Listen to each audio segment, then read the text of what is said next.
उद्या 29 जानेवारी रोजी मौनी अमावस्या असणार आहे। माघ महिन्याची अमावस्या, ज्याला मौनी अमावस्या असेही म्हणतात, हा हिंदू धर्मातील एक अत्यंत महत्त्वाचा दिवस।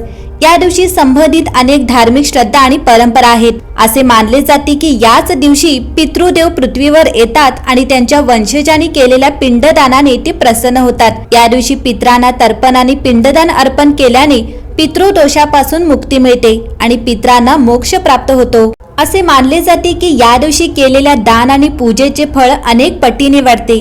त्यामुळे या दिवशी भाविक मोठ्या संख्येने मंदिरे आणि तीर्थक्षेत्रांना भेटी देतात आणि दान देतात। मौनी अमावस्येला गंगा स्नानाला विशेष महत्त्व आहे। असे मानले जाते की या दिवशी गंगा स्नान केल्याने सर्व पाप धुवून जातात आणि मन शुद्ध होते। अनेक लोक या दिवशी गंगा नदीत स्नान करतात आणि सूर्यदेवाला अर्घ्य देतात। तथापि गंगा स्नान एखाद्या शुभ मुहूर्तावर केले तरच शुभफळ असते। हिंदू दिनदर्शिकेनुसार माघ महिन्यातील कृष्ण पक्षातील अमावस्या मौनी अमावस्या म्हणून ओळखली जाते। उद्या 29 जानेवारी रोजी संध्याकाळी 6:05 मौनी अमावस्या समाप्त होईल।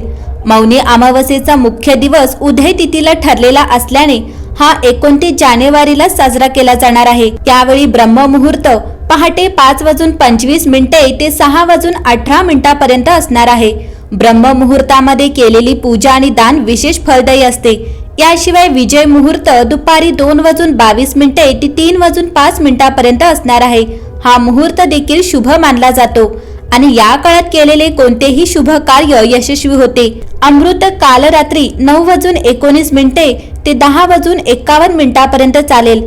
अमृत काल अत्यंत शुभ मानला जातो आणि या काळात केलेल्या कार्यात यश मिळण्याची शक्यता असते।